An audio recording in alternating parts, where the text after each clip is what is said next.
हीच मागणी केली की लोकांमध्ये रोष आहे, लोक शांत आहेत.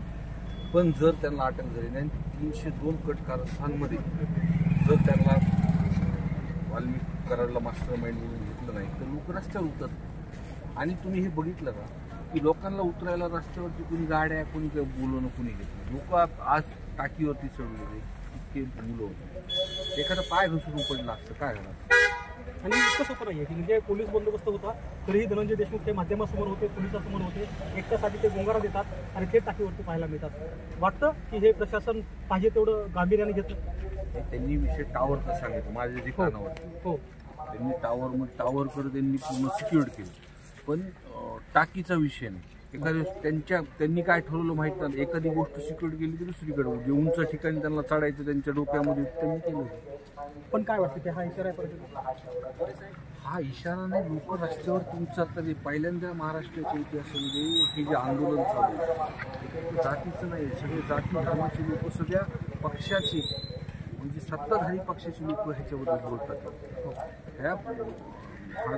या प्रकरणामध्ये या मास्टर माइंडला निकटवर्ती म्हणून धनंजय मुंडे साहेबांनी स्वतः सांगितलं. आणि एवढं सगळं होऊन सुद्धा नाव जर येत नसेल तर कुठेतरी संरक्षण त्या मंत्रिपदाचं त्यांना भेटतं. तर तुम्हाला आणखी असं वाटतं की वाल्मिक कराड यांना याचं संरक्षण? मग का अडचण काय, एकदा तुम्ही खंडणीच्या गुन्ह्यात आले की तुमचं कनेक्शन लागलं ना. तुम्ही तपास करून लावतो म्हणजे सगळे मग तपास झाला, CDR तपास आणि त्या विंडमिलच्या खंडणीच्या गुन्ह्यामुळेच हा 302 झालाय.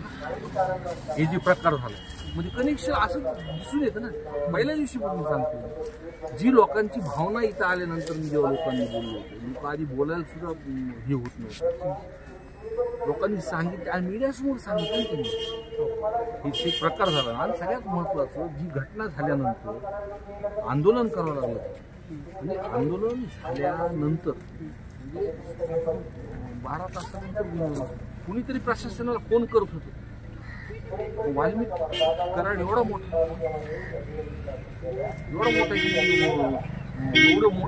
चुकीचा प्रकार झाल्यानंतर सुद्धा प्रकरण